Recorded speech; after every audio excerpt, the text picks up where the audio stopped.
көздеді. Біз стендап клубтамыз. Желтоқсан стендап клуб. Дүйсенбі күні жұмыс істемейміз. Қалған күндері күнде концерт. Қазір где-то 1 сағаттан кейін концерт басталып кетеді. Сосын тезірек түсіріп тастайық.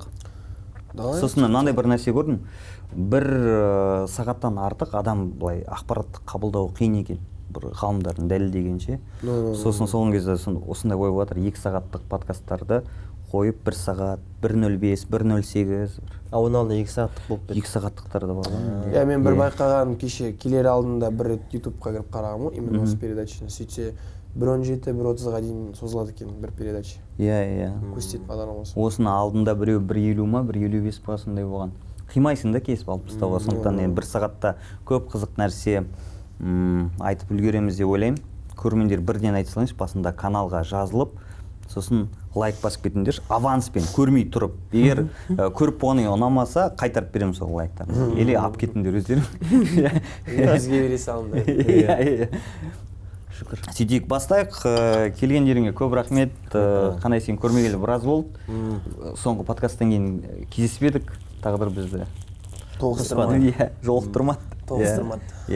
Ал Калифорниямен мен бірінші рет кездесіп отырмын, танысып қояйық, ресми түрде. Нұржан, танысқаныма өте қуаныштымын. Көп рахмет саған. Бірден келісіп, келе қойғаныңа. Екеуіңді қосқым келген себеп, екеуің жақсы доссыңдар ғой? Сондықтан бүгінгі әңгімеміз жарасады деп ойлаймын. Мен әңгімем айтыр, қандай мен жақсы жарасады, сосын семен де жарасатын шығар деп ойлап отырмын. Өзіміз ғой? Өзіміз ғой, қарапайым. Калифорнияны таныстырып кетейін көрермендерге, білмейтіндер болып жатса. Бірақ енді соңғы кезде жақсы танылып жүрсің ғой. Калифорния емес, Калифорния, дұрыс қой? Иә, Калифорния негізі. Калифорния. Шын атың Фархат? Фамилиям Калиев. Негізі Калиев деген сөзден Кали деген сөзді алдық та, Фархат деген сөзден Фарды алдық.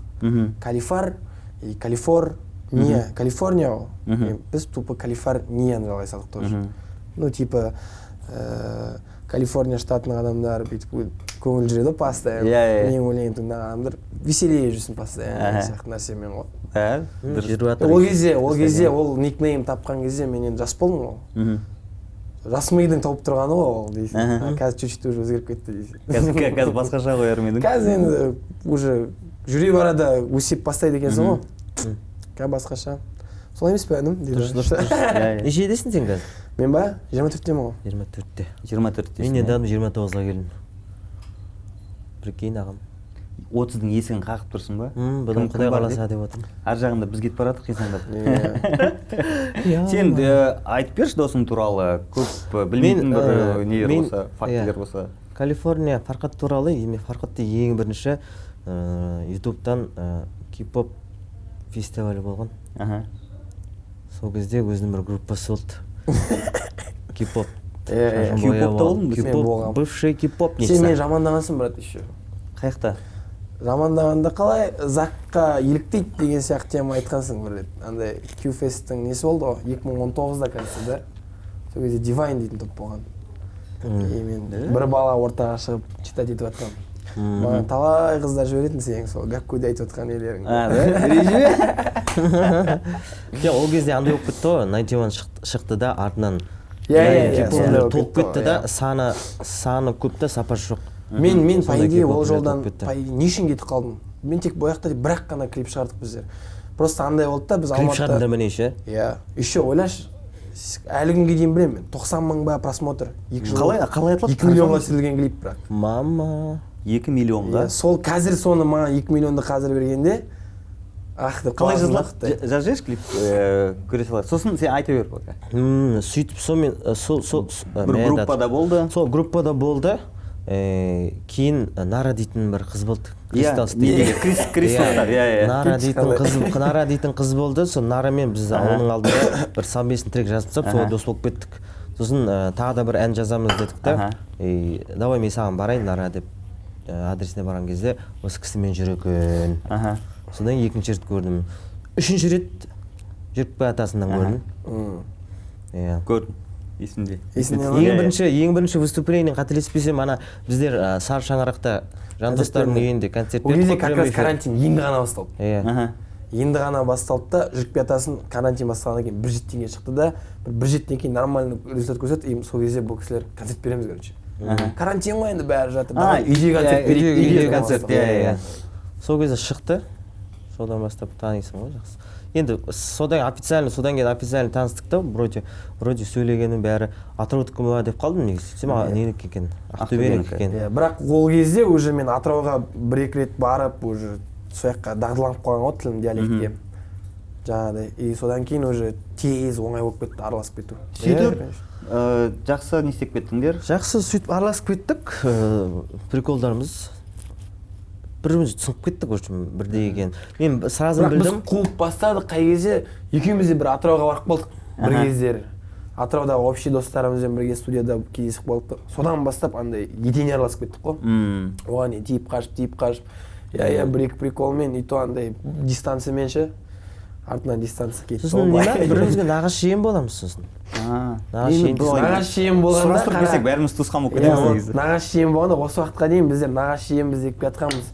Сөйтсек біз на самом деле былай қалай ойлап тапқанымызбен бірімізге нағашы жиенбіз деп. Но по факту руымыз сәйкес келмейді нағашы жиенге.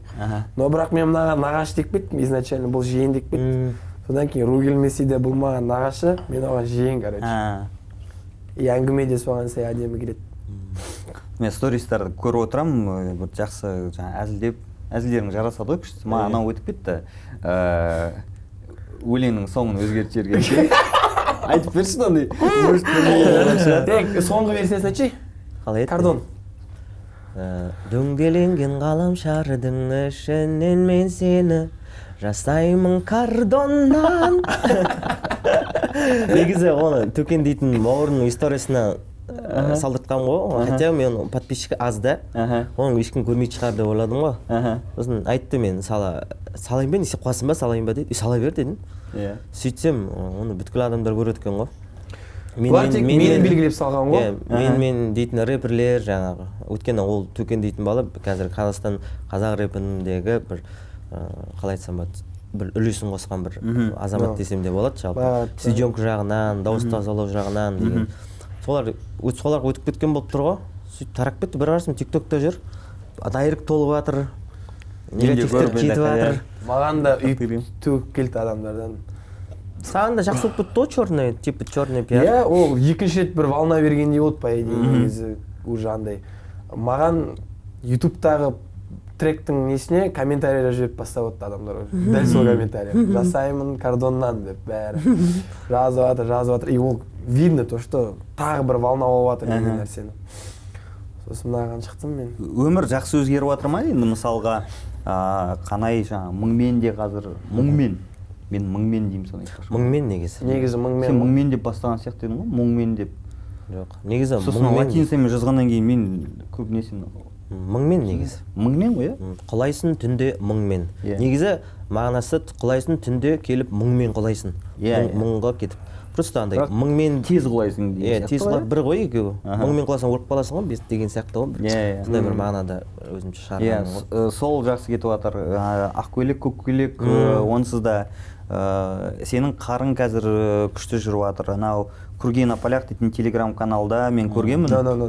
Жаңағы Азамат Мусагалиев, сосын Саша Ваш, сол Ресейдегі танымал комиктер ғой енді көбісі. Кәдімгідей сендердің әндеріңді қойып, біреу Молданазардың әнін қойып жатыр екен. Ана жерде миллионға жетіп қалды ғой деймін подписчик ана каналда. Еще мол ссылкасын лақтырып жіберді? Иә, бәрі салып жатыр. Сосын оны кесіп алып YouTube'қа салып, бұл жақта да просмотр кәдімгідей ұшып жатыр. Беріп жатыр. Иә, өмір қалай өзгеріп жатыр. Енді сен міне тосын мынандай нәрселер алыпсың. Шүкір 13-ші айфон. Мен айтайын, өмірің қалай өзгеріп жатыр. Мен осының алдында 6 болған менде. Мен сразу 6-ға секіріп кеттім, тағы үстіне 6 қосып 12 алып. Хоттан сразу. Жақсы өзгеріп жатыр, Аллаға шүкір. Иә, қалай болып жатыр? Той, томалақ бар, шығып жатыр, бар. Көбіне бірақ енді қазіргі таңда заказдар енді үйіліп түсіп жатыр да, осы уақытқа дейін YouTube нормально асырап кетті бізді. YouTube'дан түскен прослушивание түскен ақша. Оған дейін жаңағыдай заказ келеді, бір айда бір 2-3 жерге шығып қайтасың. Болды. и то ол 2-3 жердің ақшасы коммуслуг, квартплата, мамка сұрайды, кредит 30 керек еді деп, мамкаға жібересің, там братан сұрайды 30 керек ма, там туда-сюда сөйтіп бітіп қалады. И бірақ андай нәрсе болмайтын ше, типа артқа бірдеңе құттай жинайыншы деген сияқты ше, ондай болмайтын. Аллаға шүкір, қардан кейін бірақ уже қазір Ресей жақтан аудиториялар келіп бастап отыр да, и дальнейший тректерді біздер уже тек Қазақстанның ішінен көрмей, за пределами страны көріп бастайық деп жатырық та. Дұрыс. Жақсы жақ өзгеріп жатыр. Әдемі. И мысалға енді сен де өзгеріп жатсың, сенің кішкене енді ортаңда өзгере бастайды екен, сен музыкаға қазір қаттырақ кетіп бара жатсың, бұрынғы кездерге былай қарағанда. Мысалға Қанаймен доссың, ол да музыкант деген сияқты. Болады ғой бір бұрын дос болып жүрген адамдармен сирек араласа бастайсың да, содан кейін андай бір реніштер болмай ма? Сен тек қазір әншілермен, жұлдыздармен ғана араласасың деген сияқты. Жоқ, Аллаға шүкір, негізі андай ғой, тап музыкант достарың болса, который сен жоқ кезден, біз, например, 2017-терде бізде ешкім танымаған жоқ ондай қатты. Сол кезде былай музыкант достарыңмен әлі күнге дейін қарым-қатынас бар. Әйтеуір біреу ренжіп қалса да, бір 2 айдан кейін түсініп отырады ше, то что ол дұрыс емес менікі. Ондай тірліктері бар, жүреді ары-бері, ол дұрыс жағынан қабылдайды да. Ол уже сөйтіп қабылдаған адам ғана ол өсіп келе жатыр деген сөз да. Әлі ренжіп жүре беретін болса, сен мына жақта қырғын тірліктерің болса, біреудің ренішіне қарап отпайсың ғой. Өмір өзгере береді. Аллаға шүкір, например, 2017-тен бері, 2016-тан ба даже танимыз ғой. 2016 несі? 17 ма? 18 ба? Мен 2019-да қайтып келдім ғой. 19-дан бері. 19 карантин сол. 19-дан бері танимыз. Бірақ андай не болған жоқ. Әлі күнге дейін сол ғой, сол. 2 айдан кейін бұл келеді, например, мен келіп қалсам, мен қайықтасың, ол сияқты кездесе бересің, смело, андай не жоқ. Қойшы, ема сол кезде трубканы алмадың ғой дейтін нәрсе жоқ. Келесің ба, яка келем болды. Мен андай нәрсе туралы айтқым келіп отыр да, мысалға болады, бала кезден бірге өскен достар болады. Біраз нәрсені көріп өсіп, кейін әркім әр жаққа қарай кете бастайды ғой, әркім әртүрлі дами бастайды, қоршаған ортасы өзгереді, жұмысы несі деген сияқты ойы, жалпы өмірге көзқарасы өзгереді, сөйтіп достық кішкене тоқтайды десе де болады. Бір сондай бір неке сияқты, мысалға некеде енді ол мәңгі емес қой достық дегенде, былай қарап тұрсаң. Біреудікі мәңгі болуы мүмкін, мәңгі болмауы да мүмкін, оны да қабылдай білу туралы айтқым келіп отыр да. Мысалға менің бір досым болды, екеуміз жақсы араластық, бірге бір нәрселер істеп жүрдік. Кейін мен басқа салаға кетіп қалдым да, ол басқа салаға сөйтіп кішкене бір ажырай бастады да арамыз. Содан кейін жаңағы бізді қайтадан табыстырғысы келетін адамдар көп болды, есіңде жақсы дос едіңдер деген сияқты ше. Содан кейін мақұл деп әйтеуір бір кездесулер ұйымдастырып барамыз, бір жерлерге отырамыз, айтатын әңгіме жоқ уже. Бұрынғыдай ортақ қызығушылық жоқ та. Бір жағынан кәдімгідей әңгіме негізі мен ойлаймын да, әңгіме бар болады ғой негізі. Просто біраз уақыт бір-бірін көрмегеннен кейін екі жақта былай бүйтіп тартыншақтанып қалады да. Жатырқау деген сияқты ма? Тартыншақтанып қалады. И баяғыдай мысалы, родной деп жүрген балдар бір 2 жылдан кейін кездессе, типа андай, қалайсың брат деп серьезно әңгіме айтып қалады ше. Потому что қаншама уақыт бірге көрмегеннен кейін жаңағыдай тартыншақтанып қалады ғой, енді сол бастай алмай тұрады. Екеуі де бірақ миымен түсініп тұрады, то что қазір қалайсың деп әңгіме айтып кетсе, анау да нормально деп кіріп кететін екеуі де біліп тұрады. Бірақ все же бір-бірінен күтіп тұрады да. Бірінші сен басташы деген сияқты. Мен солай ойлаймын, например. Сондай болады, бір достық не істеп қалатын бір сондай бір моменттер туралы айтқым келген ғой, сондай болады, ол нормально деген сияқты да. Это нормально, достық тоқтайды. Мен де мысалы бұрында Жайдармен ойнап жүрген кезде Құлштат дейтін команда болған бізде. Қандай деген? Құлштат дейтін команда болды. И ол балдар қазір тең жартысы 6 бала, соның 2-і творчествода 2 адам қалған шығар. Біреу мен, біреу Қазбек дейтін бала. Творчествода. Мен ән айтам, ол дейтін чисто оператор, режиссер. Қалғандары қазір вахтада. Әлі доспыз. КВН Жайдармен қосқаннан кейін ба, аптасына хабарласып тұрмасақ та, әйтеуір бір қал-жағдай сұрасып тұрамыз. Өзіміздің конференциямыз бар, анда-санда жазық прикол ұстап, несеп қоямыз, сөйлесіп қоямыз. Екінші дос ол класстас, мысалы класстастар бар. Класстастар жоқ қой вообще кәдімгідей. түбегейлі жоқ. Арасында бір санаулы 2 класстасың болмаса, который сен. Қалып қояды әйтеуір біреулер. Екі-үшеу қалып қояды. Қызығушылық әлде бары. Сен өнеріңді бағалап жүретін, өнеріңді көріп, сені айтып, класстасың ғой деп мақтанып жүреді. Бес жазып тұрады. Қалған қыздар өше жазбайды. Тағы да достар бар, ол данымен қазір уақытта жүрген. Сіз, біз деген сияқты ғой. Бірақ все жағындай да, класстастар, тағы басқа қала, біздің өзіміздің қаламыздағы достарымыз ешкім хабарласпайды, іздемейді. Сен қалаға барып қалсаң, үймелеп кетті бәрі, жиналып жатыр. Бүкіл класстастарың да жиналады. Андай не жоқ, андай сен біз іздемейсің деп саған келіп айтпайтшы. Қалайсың, Алматы қалай? Бар сондай, бірақ айтатындар бар, ренжитіндер бар. Сен жаңа өзің хабарласпаса хабарласпайсың сияқты. Мынандай өмірдің осындай бір жылдамдығында, мынандай темпте сен есіңе де түспейді ғой біреуге. По-любому. Сосын адамдар да бөлінетін сияқты, менің ойымша, біреуді іздейтін, сосын іздемейтін адамдар ше. Мысалға мен туған ағам туысқандардың бәрімен араласады. Кәдімгі демалыс күні тұрып алады да, телефонды алып, қалайсыңдар, бәріне звондап, жағдайын сұрайды, сөйтеді да. Маған туысқандар мысалы хабарласып жатса, мен бүйтіп қарап тұрамын телефонға. Мен сөйлескім келмейді. Неге? Не айтамын? Енді қара, мен жай жағдай сұрау. Мен де сондай. Ұзақ контакт білмеймін, орната алмаймын, короче. Қалайсыздар там? Ағамдар қалай, аман ба? 30-40 секундта әңгіме бітеді, 30-40 секундта ананың жағдайын сұрайды, мынаның жағдайын сұрайды, өздерің қалайсыңдар, жақсы, бәрі анау мынау көреді. Болды. Содан кейін бір үнсіздік. Немен әңгімені әрі қарай алып кету керек білмейсің. Сосын менде болады. Мен бүйтем. Как будто осы әңгімеге мен жауапкершілік арқалайтын сияқтымда, ана тыныштықта мен бұзу керек сияқтымда, почему-то неге? Ол емес, мен үндемей тұра берсем болады ғой. Мен өзім бір тақырыптан ойлап тауып ше. Мен де сондай. 2 секунд тұрып қалса 5 секундтың ішінде мен бастау керек сияқты болып тұрып. Неге үнсіз қалып қойды деймін. Кәдімгі үндемей тұра берсем, не күлесің келмей тұр ма деген сияқты әңгіме болатын сияқты ше маған как-то. Обязательно мен әңгімені ұстап тұруым керек сияқты көрініп тұрады постоянно. Ол психотерапияда бар екен, ол тревога екен, ол да ше. Ол состояние менде өтіп кетпей қойған бірінші курста болған. Бірінші курста мен оны ол кезде дейтін балалықпен жақындардың үйіне кіріп шығу, қал-жағдайын сұрап шығу дейтін ондай понятие жоқ қой. Сосын кейбіреулерін әлі шейін танымайсың ғой, кейбір танысып қаласың да бүйтіп жақының болып шығады, нағашың болып шығады, жиенің болып шығады, туған бір да. Айтқым келгені, негізі араласып тұрған жақсы бір сөзі бар дейді ғой жаңағы.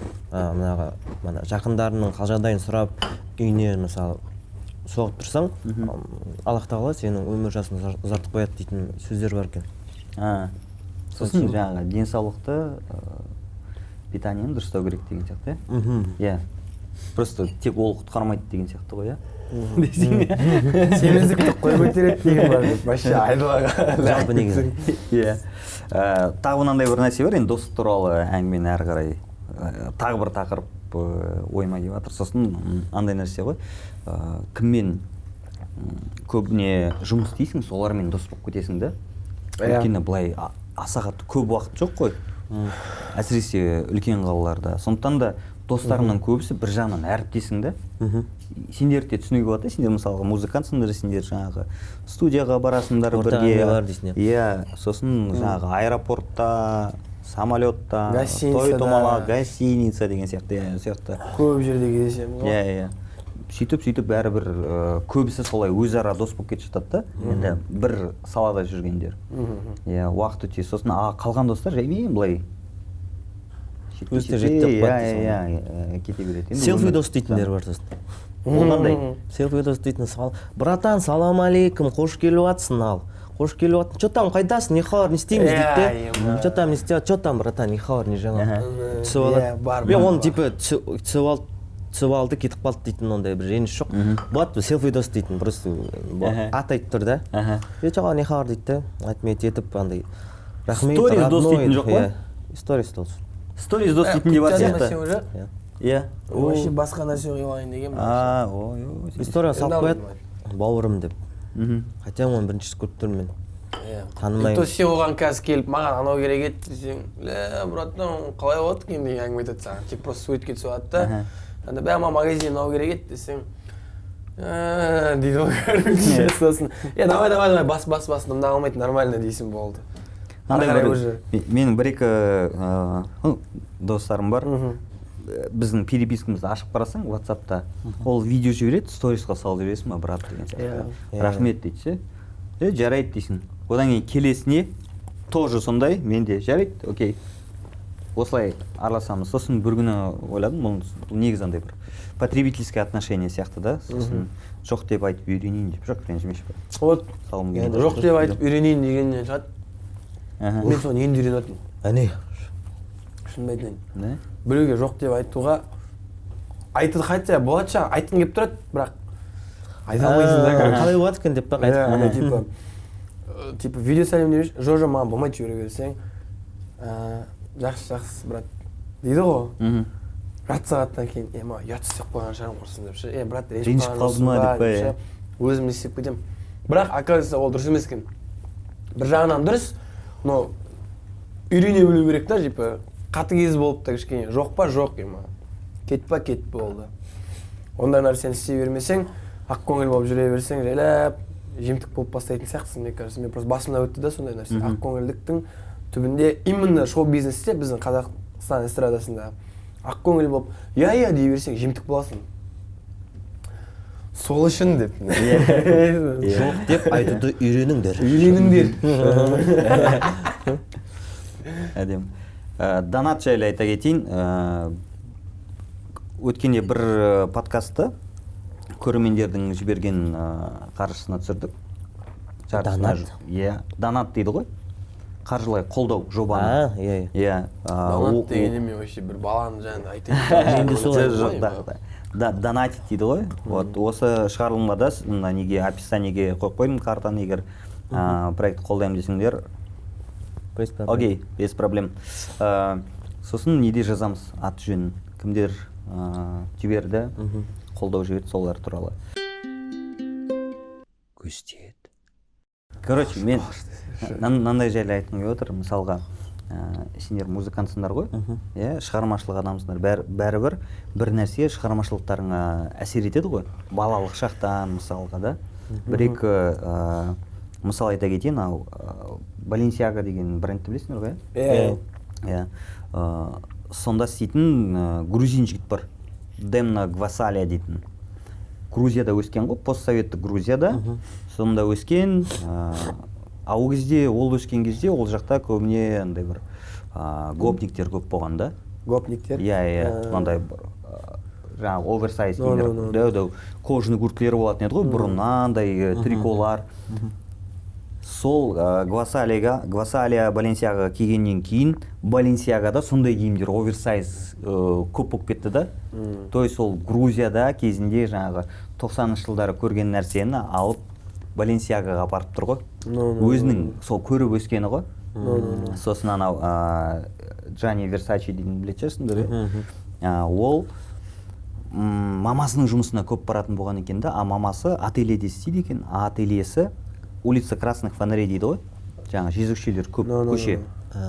Сол көшеде екен да, сосын ол көп көрген ғой жезөкшелерді. Сосын киімінде не бар екен, жаңағы ашық-шашық киімдер көп екен Версачидің өзінде ше. Соны көріп өскені ғой. Соны өзінің жаңағы шығармашылығына алып келіп тұр ғой, жаңағы ашық декольте деген сияқты. Анау леопард, бір арыстанның бір несі болады ғой, жаңағы суреттері бар киімдер. Сондай нәрселер көп болған екен да. Сендердің нелерінде қандай бір шығармашылықтарыңда бір нәрсе әсер етіп жатыр? Мысалға мен енді мысал ретінде енді өзімнің кішкене айта кетсем, мысалға біз қазір кино жазумен айналысып жүрміз. Мен 2-ші жыл біздің көрген киноларымыз, мен осыны ойлап отқан кезде сол есіме түсті. Көрген киноларымыз жазып отқан киноларымызға қатты әсер етеді екен да. По-любому. По-любому. Мысалға біз Георгий Данелияның киноларын көп көретіміз. Мысалға мен анау Мимино, Афония деген киноларды көп көретемін да. Онда болі бар да, бір қайғы ше, бір нәрсе болу керек та, кішкене адамның сезімін оятатын, жанашырлық сезімін оятатын. Сондай жаңағы сезімдер бар жерде комедияны құруда оңай болады да. біздің жазған киноларымызды қарап отырсақ, действительно сол бір схемамен ешкім айтпаса да бір солай өзіміз істеп жатыр екенбіз да. Қарап тұрсақ. Сендерде қалай болып жатыр? Адамның миы андай нәрсе екен. Бүгін сен көшеде кетіп бара жатқан кезде Тек күтпедім мынандай әңгіме болады деп. Көшеден кетіп бара жатқан кезде мысалы кім дейді? Адам миы андай нәрсе екен негізі. Осы жақында осы әңгімені маған осы Алматы қаласында рэпер бауырымыз бар. Атын атап түсін істегім келмейді. Сол бір отырып әңгіме айтып қалғанбыз ғой. Көптен көріспегесін. Сен көшеде көрген нәрселеріңді дейді. Мысалы, кетіп барасың, барбершоптан бір жазу көріп қаласың, например. Кетіп барасың, магазиннің қасынан бірдеңе көріп қаласың. Одан кетіп барасың, бутиктен бірдеңе көріп қаласың. Адам бүйтіп миға былай кіргізеді да, и былай жаққа қарай жинай береді екен, короче. Кіреді да, сразу артқа қарай кетеді. А когда сен оны видениеден шығады екен ғой, негізі көп нәрсенің бәрі ше. Көздің видениесінен ше. Көз не көреді, соны миға қарай итере береді. Когда біз өзіміз жалғыз қалып отырып бірдеңеге кіріскен моментте, либо ол музыка болсын, либо ол сценарий болсын, любой нәрсе болсын, сол мына жақтағы нәрселердің бәрі бүйтіп айналып тоқтайды да, былайынан келіп түсе береді ғой, короче. Но ол әр жерден түседі. Мынау видение келеді, анау келеді, түсе береді. Насмотренность дейді ғой. И то оны саған түскенде ми жалғыз бермейді, мына жақтан көмегімен береді. Сен бірдеңе жазып жатасың, и сен қиялдап кетіп бастайсың уже. Ол сен уже творческий адам екеніңді көрсетіп тастайды да, то что сен қиялдайсың.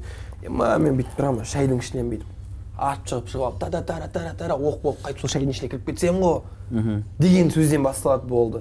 И сол сөзді айтқаннан кейін сен өмірде көрген видениеңді елестетіп бастайсың да. Мана мен барбершопты көріп қалдым ғой деген сияқты ше. Мысалы барбершоптарда мысалы айналып тұратын круглый нәрсе бар ғой, ақ, қызыл, сары. Неге соның ортасынан бүйтіп үшеуі бүйтіп шығады да, бүйтіп бүкіл цветтің бәрін бояп тастамайды. Оның бәрі қиял ше. И сол қиялдан бастап туа береді. И өзің не көресің? Сол нәрсе жазасың ғой. Музыканттарда музыка жағынан именно андай нәрсе. Сен меломансың ба, например? Меломансың ғой? Меломансың ба? Мен меломанмын, например. Маған бір грузинский, либо индийский бір музыка болуы мүмкін. Ел тыңдамайды, короче, но маған ұнайды, короче. Білмеймін неге екенін, басқа ешкімге ұнамайды. Маған ұнайды. Из-за этого мен плейлистімде тұрады. И ол тұра береді. И басқа жақтың музыкасы бар. И содан бүйтіп бәрі жинақтала берген кезде, когда өзіңе отырып жазған кезде, то же самая система. Мен жаққа қалай кірді құлақтан басқа музыкалар мен жаққа тұрады. А мен жалғыз өзім менің музыкамды жазатын кезде, ана жақтан тыңдаған нәрсенің бәрі төгіле береді алдыға. Сосын шығар, может, андай типа қызық мынаны стиль деп айтатын әңгімелер пайда болып бастайтын ше. Сенің музыкаңа мен кішкене андай бір 91-ға бір келетін бір нәрселер не қылдым. Сен көп тыңдап, сенде бір сондай не бар сияқты да, өйткені ана қарда. Видение бар ғой. Потому что 2017-те келіп мен кей-попта болдым ғой. И маған интересно болды то, что неге 91-дің шығарған проекттері 20-30 лям жинап жатыр. Неге мен жазып жатқан трек 1300 просмотр ғана жинайды, короче. Сондай видение болып бастады. И потом ол кезде енді жастықтың несімен түсінбейтін нәрселер көп болады ғой, енді по опыту келіп, артынан уже түсініп бастайсың. Деп түсініп бастайсың ғой. Сол кезде түсінесің да, то, что волнаны қалай чувствовать етіп подачамен беруге болады деген нәрселерді. Сол кезде көп видение болды. Жаңағыдай, типа, әлемнің партиялары, например, 91-да айтатын. И одан бөлек Зактың рэп оқу жеткісі. Оның бәрі видение ғой. Сен просто андай біреулер оларды жамандағанмен по-любому тректерін тыңдайды ғой. Сол секілді мен тыңдаймын олардың тректерін ше. И одан ол кіре береді, мына қарай жинала береді. И мен оның үстіне барамын да Қайрат Нұртастың музыкасын тыңдаймын. Көріктім, ол да кіре береді мына. И мына жақта типа рэп партия, Эйзи мен Зактың оқып жатқан нәрсесі бәрі жинақтала береді бір жерге. А когда минус қосып қойып өзім отқан кезде, басы мысалы Қайрат Нұртастың бірдеңесімен басталады да, ортасы 91-дікі болып кетеді. Арт жағы Eminem, одан кейін Weekend'тің темасы кіріп келеді.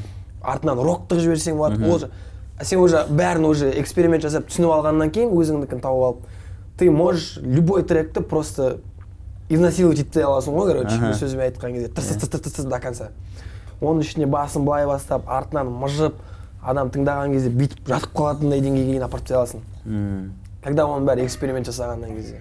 Сосын сенде андай бір нәрсе бар да, сенің образың кішкене бір бұзық баланың образы ғой. Сөйтіп тұрып сен бір андай бір романтичный сөздер айтасың ғой, сен жасаймын қардымда деген, басқаша қабылданады, өйткені күтпейсің ғой. ол бывший жыршы. Жыршы болғансың ба сен? Мен термеде оқығанмын негізі. Домбырамен термеде. Көрдіңіз бе? Әне.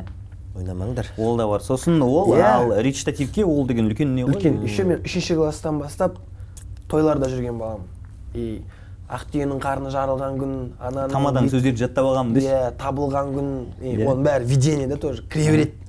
Сен бала болсаң да әйтеуір әркімнің тосты, біреудің әңгімесі, мына алтын тілектердің бәрі періштенің құлағына шалыс кіре береді, ол жастайынан кіре береді. И сен когда уже өзің қазақтың баласы болғаннан кейін үйде отырып бірдеңе жазған кезде ешқандай қиындық әкелмейді. Просто андай да, типа элементарный сөз ғой, бәріміз естіп өскен. Сен сөйтіп қабылдайсың. Оны естімеген адамдар үшін ол андай болып көрінеді да, типа вау деп ше, мынау кім кітап оқиды деген сияқты ше. Хотя кітап оқыған дұрыс қой әрине, но өмірде андай қағида ғой, типа сабақты 5-ке оқымай-ақ та сен түбінде жетістікке жете аласың деген сияқты. Сол секілді сен жаңағыдай тип кітапты постоянно өмірің соңына дейін көз алмай өт демеген ғой саған. Керек па оқы? Керек емес па? Керегін ал деген сияқты. Сортировать етіп аласың өзің. По ходу дела көресің. Сондай нәрсе ғой? Да. Сенің шығармашылығыңда андай не көп, андай бір мелодичность көп, әдемі мелодиялар, әдемі. Сен не тыңдап өстің? Мен ешчесін ондай ешкімнің фанаты болмаппын. Жоқ, фанаттықта емес. Не тыңдап өстім дегенде. Не қандай? Сен әдемі мелодиялар көп тыңдаған сияқтысың, білмеймін. Астана негізі андай мультиктердің, Диснейдің саундтректерін тыңдап өстім негізі. Киноның саундтректерін негізі. Кішкентай кезден киноны қатты қарайтын болдым. Саундтректер ұнайтын болды да маған. Именно саундтрекке сондай жүрекке жақын болды. Ал дедім, ал деді, бірден келді деді, ал деді. Видение болып тұр ғой.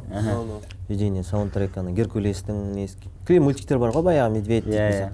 Солардың саундтректер ұнайтын еді маған. Соны айта беретін, бірде бір көршім айтады да, Татова сен не ес болдың дейді да, айтады. Татова сен аузың лас болды дейді да, 1-ші этаждан 4-ші этажға сен ойлайтып келесің дейді. Қолында көрінбейтін рөлің бар дейді. Каждый поворотта бұрыласың бүйтіп дейді. И ойлайтып кетесің дейді. И өлең, каждый өлеңнің проценті, сөзінің проценті 80% просто айтқанда боғауыз деп тұр. Сондай болған ба? Мен өзім білем. Ана тың-тың деп айтып естіп жүрген бола ма ол жерде? Одақ басам шығарайым амал суға деп ойлайтып кетемін. Мен өзім білмеймін, көршім айтып тұр да маған. Солай айтады да. Сөйтіп манағыда андай не құсап айтамын жаңағы не еді, саундтрек құсап айтамын. Түсініксіз ба? Білмеймін, сөйтіп жатып қалған негізі. Біз просто андай ғой, енді камера жоқ жерде сен бәрібір по факту қандайсың сондайсың ғой, енді камера жоқ жерде. Камера бар жерде кішкене өзгереміз, и соны халық көреді да алданып қалады соған. Білмеймін, может, или өздерін алдағысы келе ма, сол нәрсеге андай ой болмайды да ешкімде. Өмірде на самом деле мынандай емес қой деп. Видеодан көрген нәрсеге сеніп қалады просто. Историяда деп әңгіме айтсаң, білмейді да, типа, то, что мен несе ол болсам, мен не әңгіме айтамын деп жайлап, зерттеніш жоқ, ізденіш жоқ. И сосын сен бір еркелеп қалсаң бір жерде, соны битіңе басады да, мәңгі бақи. Бүйтті, сөйтті, ол дұрыс емес, ол неге өйтеді, ол болмайды ғой деген сияқты. Енді кіммен болмайды, ол бәрі қазақтың баласы, бәрі еркелейді. Сен мысалы, например, ол айтып отқан адамның өзі де бір жерде ақылды әңгіме айтады да, бір жерде еркелеп қуған әңгіме айтып отырады деген сияқты ғой. Андай қабылдамайды, өзіміздің бала ғой құрсын деп ше. Не айтса да, енді келесіде қайталама деп жылы бүйтіп айтса, адам да ақымақ емес қой. Андай әртіспен халықтың арасындағы нәрсе андай болатыр да, өршіткізеді ше бір-біріне андай. Халық датау андай өздерінің өмірдегі недовольствосынан комментарияға келеді, саған туктейді, құстайды бетіңе ше.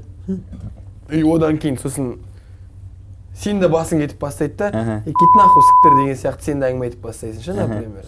Из-за этого дұрыс емес по идее. Енді оны кім алып келеді енді оны? Оны жайлап тек осылай санаға жайлап, ана жақтан бір, жан жақтан құя бермесе бәрі жабылып. Бірден бәрі бір-бірін сыйлап қалады деп ойламаймын. Мәдениет адамдары енді мәдени болады енді. Мәдениет қызметкерлері болады, мысалға, иә. Олар интервьюлерде әдемі сөйлеп, сөйтіп не қылуға тырысады, бірақ бір өте қатты кетіп қалған жерлер бар да, мысалға кейбір кісілер бар, мысалға кәдімгідей өзін періште қылып сатады да, періште қылып көрсетеді. Айдол ма типа? Көрермендерге ше, мысалға. Мінсіз сондай бар ғой, жаңағы бір кәдімгідей намазын да оқиды, иә, әдемі сөйлейді, ешкіммен ренжіспейді, бір сондай не, бірақ жаңағы кейбір бізде бір бала, бір әншінің, үлкен бір сыйлы әншінің Музарт тобында ән айтқан. Жаңа боқтап дайректке жазып жүрген көрсетіп жатыр да маған. Наңғарсай дейді да, сосын мен айтамын, шығарсайшы оны деп. Сені ол не істеп тұрса, қинап тұрса осы бір оқиға, өзіне айта алмасаң, шығар. А шығармасаң, сен сол бір қылмысты жауып тастаған сияқтысың да. Өйткені бәрі сондай мінсіз болып кеткеннен кейін, олардан кейінгі толқында солай болу керек сияқты да.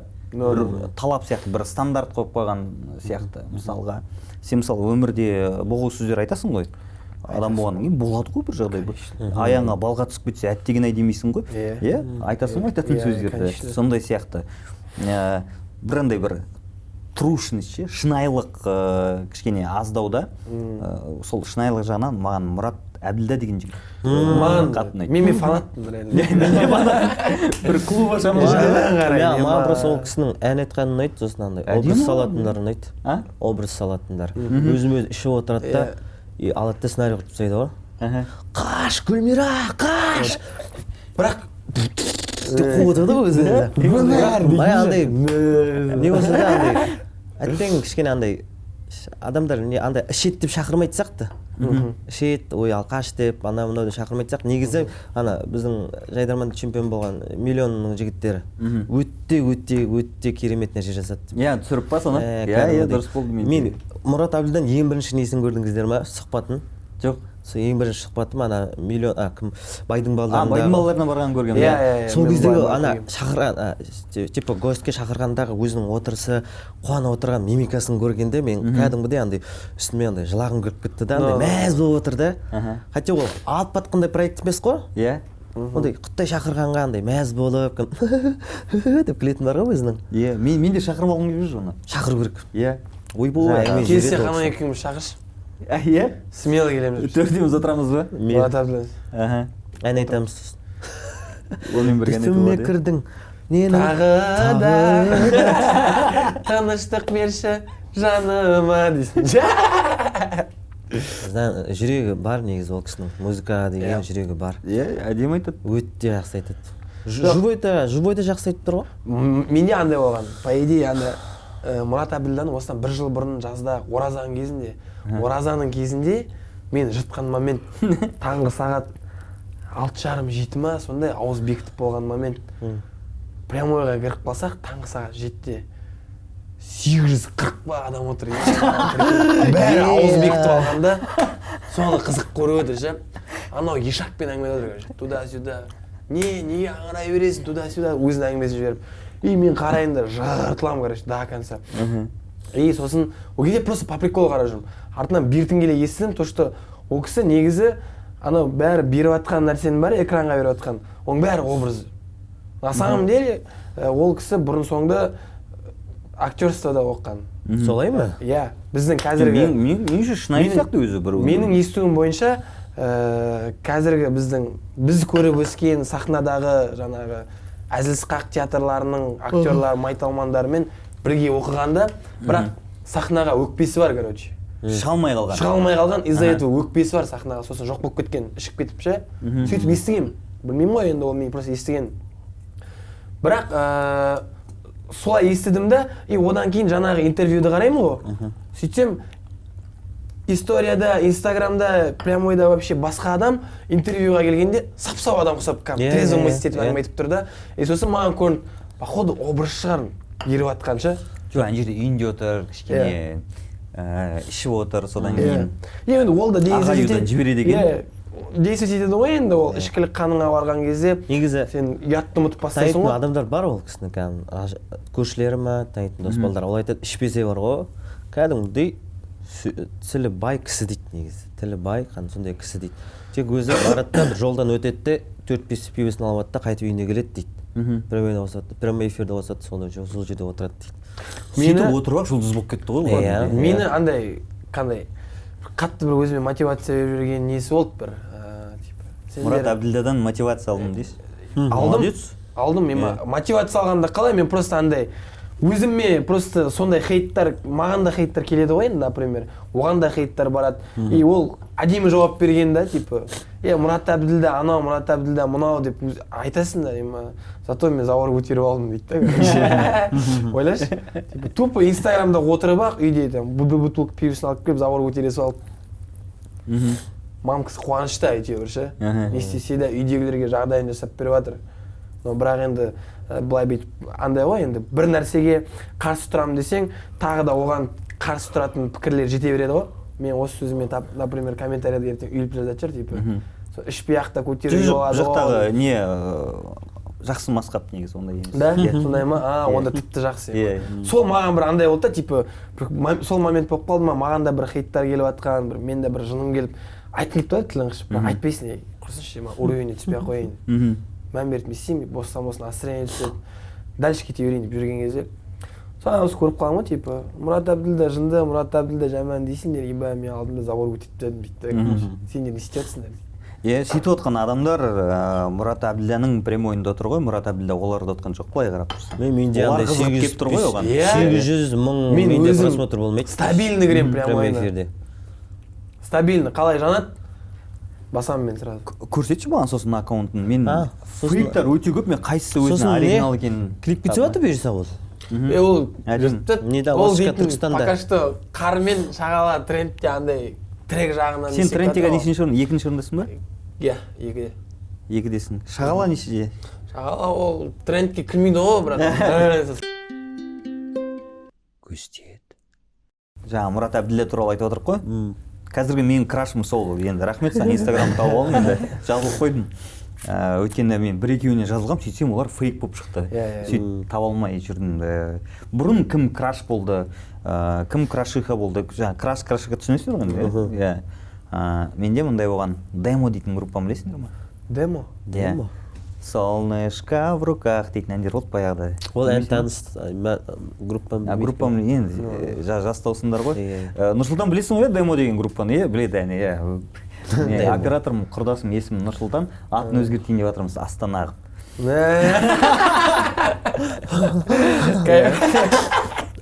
Соңғы жағдайларға байланысты, сөйтіп жаңағы Demo дейтін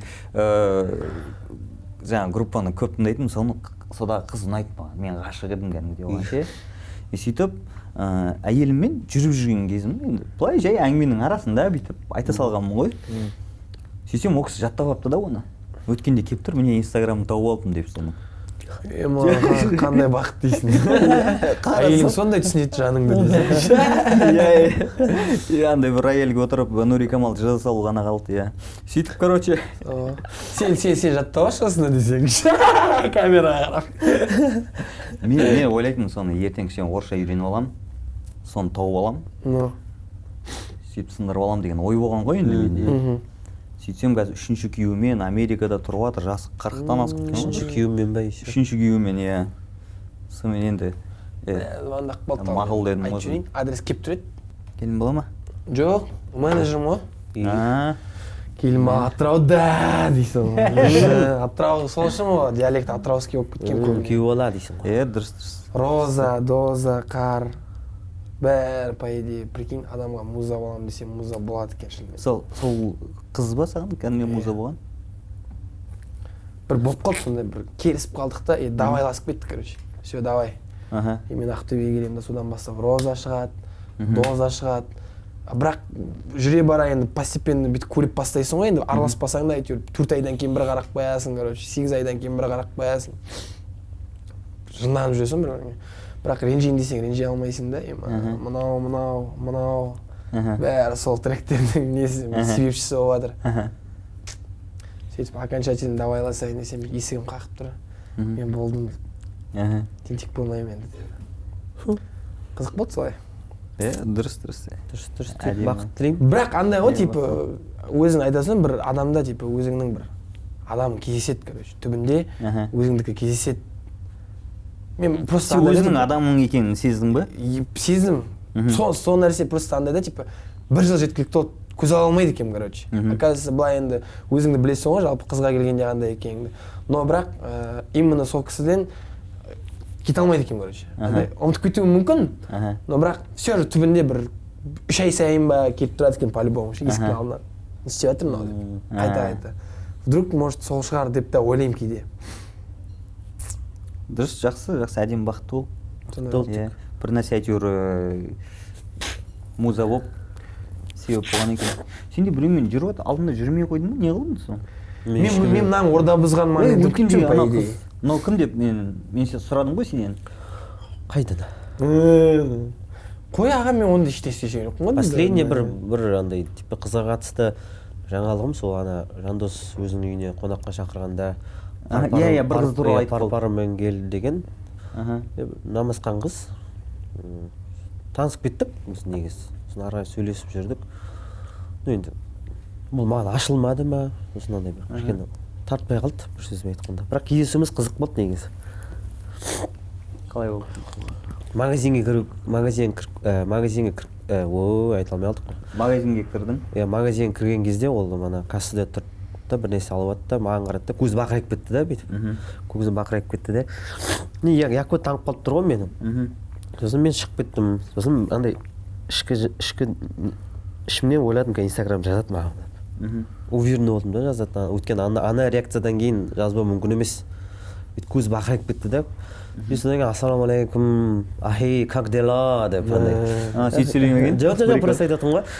Ассалаумағалейкум, мен сізді білемін ғой, танитын ғой, анам өмірде қарапайым екенсіз, анау мынау сөйтіп әңгіме басталып кетті. Давай кездестік, вино бардық, шай іштік, тамақ жедік деген сияқты. Қыз болғасын ұялды ма, ашылған жоқ. Мен де оған да ашылған жоқпын. Былай менде дос болды. Некеде жасы? Мәссаған кіші енді бір. Жоқ, ашылу үшін бірде ма, жасы солай сияқты. Бір-екі рет кездесу керек пе? Жоқ, ашылу үшін бір-екі рет емес, 5 жыл, 4 жыл дос болып жүре беру керек сияқты, мне кажется. Жоқ, натуре там солай көрінеді маған, типа андай қазір заманда өтіп кеткен сияқты. Біреу алып кетеді ғой жүргенде. Жоқ, дос болып қасыңнан алыстатпай жүре берсең, қыз баласы андайда, как только сен подачаны қатты бере бересің, подачыңды қатты бере беріп тұрып, жақындамай тұра бересің ғой, дистанция сақтап, сүйсіне береді саған. Сосын қалай байланып қалғанын түсінбей қалатын сияқты болып көрінеді енді. Білмеймін, жастардың бейнесі сондай енді, ағалар дейді ғой.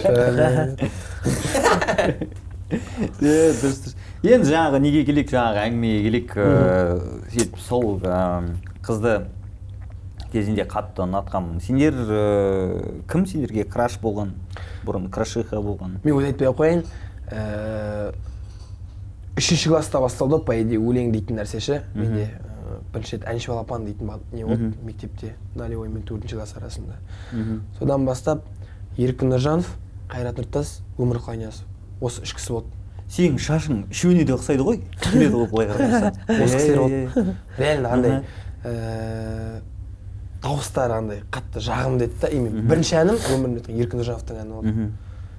Айнам-ау, айнам-ау, әлде қандай мінезің бар, біле алмадым қайдам-ау дейтін. Содан бастап менің крашы сол ше дейді. Сондай болып, а потом өсе келе жайлап, есейіп түсінесің ғой, оказывается, осындай екен ғой. Ол да нормально ғой, сен сол адамдарды тыңдап өстің да. Қазақша тректердің көбісін тыңдап өскесін. Краш по-любому сол үшеу болды. А когда өмірде көргеннен кейін есейгесін, ассалаумағалейкум, ассалаумағалейкум. Негізі соны айтудың өзі де дұрыс та, өйткені ана бір Антон Долин дейтін кинокритик бар. Жаңағы бүкіл СНГ-ге танымал. Сол кезінде Любен тыңдаған екен. Бір күні біреу саған Фейсбукке комментарий жазып, не өзінше өтсін, кезінде сен Любен тыңдадың ғой деп ше. Айтыпты, мен тыңдадым дейді да. Ол менің өткен шағым, мен оны жасырмаймын дейді. Ол ода тұрған не бар? Қазір Любе мықты саналмайды, мойындау керек. Но мен тыңдадым дейді да. Кіре қойсын. Ана жерге отыра бер. Иә. Телефоныңды беззвукқа қоя сал, отыра бер. Рахмет. Сен бір нәрсе айтып отырмын маған или не? Сіздің мана краш мәселесінде қойған сұрағыңыз қызды краш болу керек па или жігіт па? Краш екеуі де. Әнші қыз, әнші ұл. Кім сенің с детства құдіретті? С детства? Маған Музарт, именно Сәкен аға. Сәкен ағаның мен историясын үзбей қараймын. Өйткені не ішпейді, не шекпейді, денсаулығын қатты ұстайды. Қазақстанда осындай көрген кезде де андай өзін ұстауы, Сәкен ағаның беретін аурасы ерекше де, бөлек те бір. Сосын амандасқан кезде де андай ойлайсың ғой, қолы нәзік шығар деп. Кәдімгідей күші бар көрініп тұрады, кәдімгі күш жібереді кәдімгідей бар ғой. Үлкендерде сондай привычка бар, иә. Ассалаумағалейкум. Олег Сусанов до конца қыш жіберетін ше. Қатты қыш жіберетіндер бар, иә. Бар жетеді андай. Мен біреуіне шыдамай айтқанмын, қатты қыш жіберді да, водитель кісі да, қолым қысқанша қоятын қышы дедім, 4-5 рет қысып уже ше. Қойшы дедім, күшті екеніңді көрсеткің келіп жатыр ма, күштісің, давай официально айтайық сені күшті деп. Болды ғой деп. Бұдан? Сөйтіп. Содан кейін Музарт сол Сәкен аға болды ішіндегі краш, сосын Орда тобында Ерболат пен Есболат болды. Маған қатты ұнайтын. Ерболат пен Дастан емес, Ерболат пен Есболат. Ерболат пен Есболат аға. Әлде Жанболат? Жоқ. Есболат құдай кішісі да. Кішісі? Есболат кішісі. Соның маған қатты стилі ұнайтын еді. Японский, корейский стиль. Образы, сахнада тұрған, өлең айтқанда тұрған нелері мен өте айтпай ақ қойын, сол кісінің алдым деп айта аламын. Өмірде де сондай оның вайбы. Өмірде солай жаңағы. Сосын маған бір қатты ұнамай қалғаны ол кісінің дін мәселесінде сенбейтіні да жаңағы. Атеизм ба? Сондай бар екен білемін да ол кісінің, бірақ енді творческий жағынан қабылдай алмадың ба онысын? Қабылдағанда емес, қабылдайсың ғой, просто андай ұнамайтын нәрсе сол болды да, жаңағы откровенно айта береді, одан сөз естейді халықтан, әманатты алады да соны. Негізі по факту атеизмді, типа, иә, мен атеистпін деген адамды қабылдамау керек қой. Мен ойлаймын солай. Атеистпін деп Құдайға сенбеймін дей ма, өміріңнен негізі шама келгенше сырттайсың. Қанша жерден творческий, сен өстің ғой қарап енді, сырттағаныңмен по-любому андай сыйлап тұрасың ғой, ағалап ше. Бірақ если жаңағыдай, иә, мен Құдайға сенбеймін, Құдай жоқ деген әңгіме айтатын болса, ассалаумағалейкум бауырым, аман жүр ғой, короче. Сондай болу керек қой негізі. Деп ойлаймын да. Енді әркімнің өз несі ғой, әркімнің оның да өзінің таңдауы ғой. Иә, сол айттым ғой енді. Демейсіз, просто бір минусы, носы дегенім. Жалпы творческий жағынан келетін болса, өте қатты маған ұнайды ол кісінің. Мен де мойындаймын. Ол жаңа сен айтып отқан нәрсең негізі мынау сияқты сен айта алмай жатқан нәрсең. Ол кішкене андай бір провоцировать етеді, провокатор ол ше, андай бір Фейсбукта өзінен бір нәрсе салса, әдейі біреулердің қытығына тиіп сөйтіп салып отырады. Әдейі олай да болуы мүмкін. қыштыртып ше. Иә, ол өзінің пікірі болуы мүмкін, болмаса ол инструмент болуы да мүмкін, ол өзі олай ойламауы да мүмкін, әртүрлі. Сол кішкене бір сондай нелері бар, маған бұрын біреулер көрсетеді, міне мынандай салып жатыр, әдейі істеп жатқан сияқты иә деп. Сондай болатын. Солар дейсің ғой, краш. Солар болды, содан кейін топ тұр ғой. Дастан аға бар. Дастан аға енді соның қолында өскесін ба кішкене.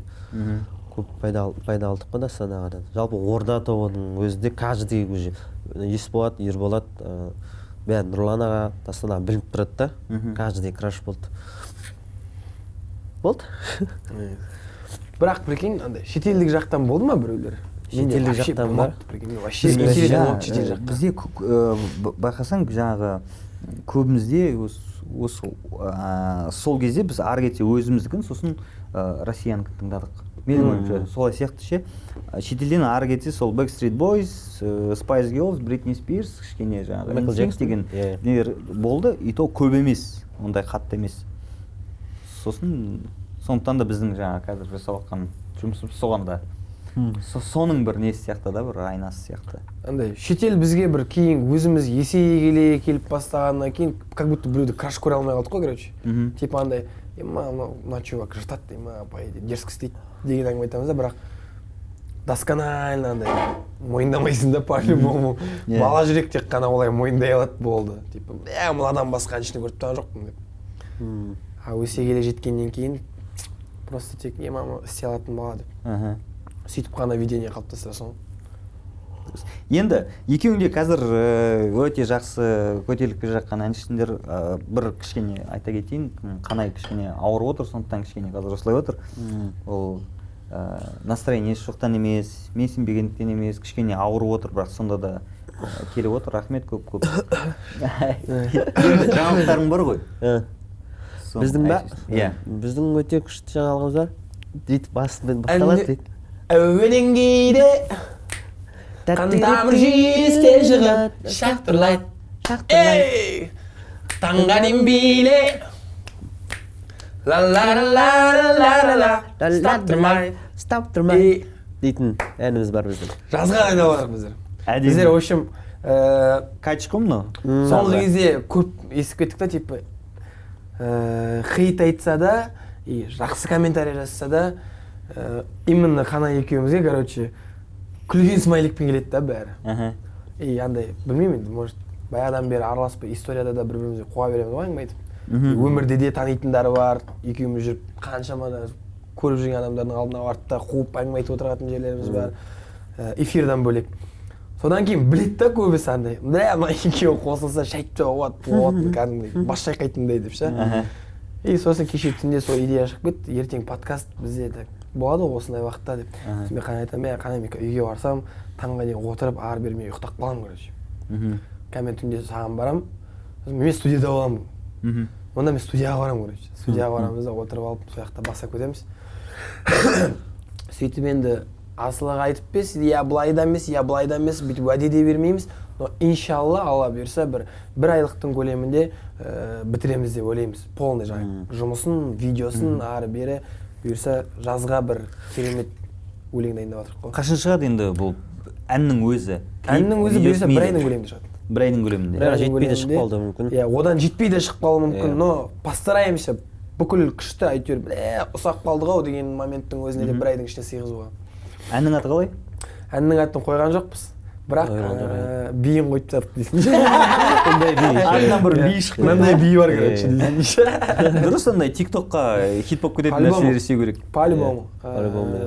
Как раз осы жаңалықты, как раз осы подкастты айтып кетейік. Бұйырса, иншалла, бір айдың көлемінде Қанай мен Калифорниядан күшті бір тандем. Көп комментарийның жазатын комментарийдің бәрі тоже Калифорниямен неге жазбайсың, Калифорниямен жазсайшы, келеді ғой деген сияқты. Оны баяғыдан пландап қойғанбыз. Просто мен өзімнің осы жылға қойған өзім планым бар да, мысалы февральдың соңына шейін, или келесі айдың соңына шейін мен полный альбомдарын шығарып тастау керекпін клипімді. После этого альбом бәрі біткеннен кейін жылдың соңына шейін чисто коллаборация жазамын деп отырмын. Кіммен тағы планда бар? Көреміз алда бұйырса. Алда кім за менімен, ол известный адам болсын, неизвестный адам болсын. Главное мен жүрегіме мотивке келсе, жүрегі бар адамдармен жазу ғой. Әлі айтылмай отқан қаншама идеялар тұр ғой негізі. Ең бірінші бастап совместный бастап отқан планым осы Калифорниямен бастап отырмын. Сосын тағы да бір идея бар, оны қолдай ма, қолдамай ма, совместный неше адам, 20 адаммен жазам ба, 10 адаммен жазам ба, солардың арасынан голосование жасағым келіп тұр. Халыққа кім қандай менімен бірге жазған коллаборация ұнады, кім бірінші орын алды, сол менімен айтқан адамға миллион теңге бергім келіп жүр дейтін сондай. В общем, мен алып тұрмын ғой миллионды. Құдай қаласа, Алла қаласа. Иншалла, Алла берсе. Сондай бір идеям болған. Ол да бір жақсы ғой бір. Иә, конечно. Жақсы. Кайф Құдай қаласа. Дұрыс, әдемі. Хит болып кетсін. Енді хит болып кететініне күмән жоқ, ол қазірдің өзінде уже өйстіп отырып қой. Аллахтың қалауымен ғой, барлық нәрсе негізі андай, кейде өзіңде бір болады, бір іштей план қойып қоясың, мына трек атып кету керек деп. Мен ниеттенбеймін екен сол. Сол нәрсені басында біздер ниеттен. Болжай алмайсың, иә қазір. Істеп жүрсің ғой, дайындалып шы, ол дұрыс емес екен. Аллахтың қалауымен болды, тек правильно жұмыстан болды. И сосын жемей ешкімді, ешкімнің ала жібін аттама болды. По ходу делать береді, иншалла. Дұрыс. Дұрыс, әдемі. Осылай тату болып әдемі әндер жазып қуантып жүре беріңдер. Рахмет көп-көп келгендеріңе. Танысқаныма қуаныштымын, өте ашық адам екенсің. Кәдімгідей келе салысымен бір тақырыпты берсең, әрі қарай алып кете береді екен. Мысалы, қара, люстра. Кәне. Люстра дейтін ол. Люстра ол қандай болады? Мысалы үшін мен бала кезде дейді.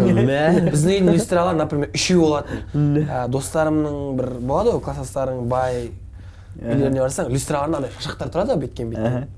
Кристальный. Сондайға бізде болмайтын бірақ дейді. Бітірмеймін әңгімені. Конца бүйтіп алып келе беремін. Соңым творчествоға келіп тығып жіберетін болсаң люстрадан. Дұрыс, көп-көп. Рахмет. Жігіттер, тағы да кездесеміз. Көрген адамның барлығына рахмет. Каналға жазылып, лайк басып, бағанағы айтқандай, егер ұнамай қалса осы подкаст лайктарын алып кетіңдер. Ұнаса тағы бір басыңдар. Сол, рахмет көп-көп. Әдем. Әдем. Все, давайте. Ой, блин. Густеет.